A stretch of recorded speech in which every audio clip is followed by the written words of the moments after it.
Hola nuevamente, espero se encuentren muy bien. Vamos a hablar ahora en la clase de historia a referirnos a lo que tratamos en la última clase. Recuerden que les hablé un poco de cómo era la situación en España por allá en 1492. Como vamos a ver la historia de nuestro país, nuestra historia de Colombia, entonces recuerden que teníamos que remontarnos a ese tiempo a ver qué era lo que estaba pasando allá, porque tiene que ver mucho lo uno con lo otro. Hablamos de aquellos reyes que estaban en España, la corona española, donde vimos que España estaba muy empobrecido por la guerra que tuvo para expulsar a los árabes. Y aquí aprovecho para hacer un paréntesis y hablar de guerra. Las guerras no traen nada bueno, las guerras solo traen muerte, solo traen hambre, y mucha gente cree que una guerra es solamente ir a un ejército contra otro, pelear, disparar, poner bombas y que eso ya no pasa nada más. Entonces resulta que no, es todo lo contrario.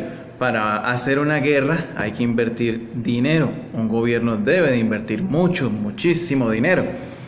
Por ejemplo, supongamos que Colombia entrara en una guerra con otro país, un país vecino. Nuestros vecinos recuerdan que son Panamá, Ecuador, Perú, Brasil, Venezuela. Entonces, que Colombia en algún momento por algún conflicto deseara entrar en guerra con uno de estos países que debemos ser países hermanos. Entonces hay ejército, entonces mandan tropas al lugar donde van a pelear, pero resulta que a esas tropas hay que alimentarlas, hay que mantenerlas, hay que invertir dinero en balas, en bombas, en granadas, y obviamente eso sale costosísimo. Y en caso de ganar una guerra, entre comillas ganar, porque pues eso es más lo que se pierde, las vidas humanas que se pierden allí son irreparables y no se pueden traer nuevamente a la vida.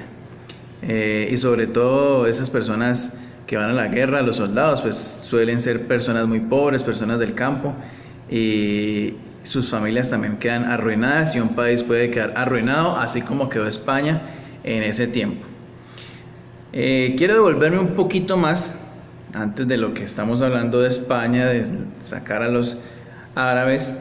Hablamos sobre la época del Renacimiento que fue en Europa en ese tiempo, siglo XV más o menos, siglo XIV.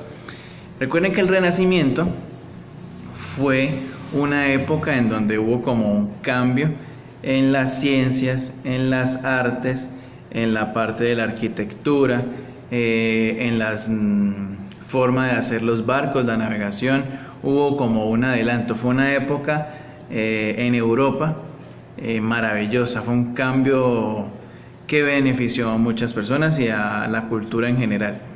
Entonces quiero hablarles muy precisamente de un personaje que floreció mucho en ese tiempo, un señor que era muy inteligente y que tenía pues varias facetas. Pues, por ejemplo, yo soy un profesor, yo les enseño sociales, puedo enseñar otras materias y puedo hacer otras cosas, y hasta allí.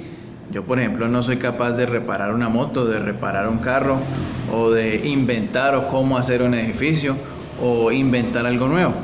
Resulta que había un señor en el Renacimiento que se llamaba Leonardo da Vinci. Se los voy a mostrar aquí tengo la foto. ¿Listo? Miren.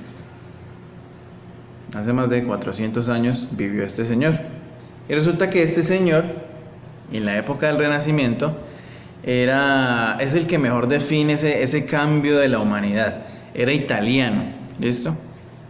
Entonces ese señor fue pintor, fue escultor, fue cocinero, fue estratega de guerra, fue músico, fue ingeniero y fue inventor. Imagínense tantas cosas que desarrolló en su vida Leonardo da Vinci. Y es el que mejor representa, o uno de los que mejor representa el Renacimiento. Y en esa época también, en su parte de pintor, pintó a esta señora, miren, que es conocida o se llama la Gioconda. Nosotros la conocemos como la Mona Lisa. Resulta que esta pintura tiene él, que pintó él, es como una de sus obras maestras.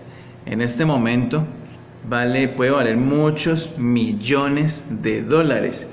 Y algo muy curioso es donde la tienen, el museo que la tienen, es que no ha sido restaurada en muchos años, para dejarla así original, y está casi que intacta, como hace 500 años que la pintó.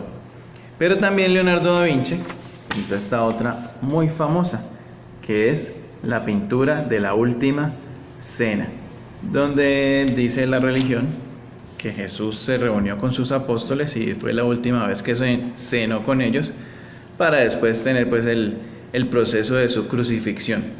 Entonces miren, en ese tiempo Leonardo da Vinci, todo lo que hizo, todo lo que inventó, y de acuerdo a toda esta época del Renacimiento, entonces eso también llevó a que los adelantos en la ingeniería, en la navegación, pues obviamente se conecta con nuestra historia, con nuestra cultura de América, y más precisamente de lo que vamos a hablar después, que es de Colombia. ¿Listo? Espero les haya quedado claro. Les voy a mandar los datos para que tengan allí en su cuaderno sobre lo que les acabo de hablar del Renacimiento y de Leonardo da Vinci. Chao, chao.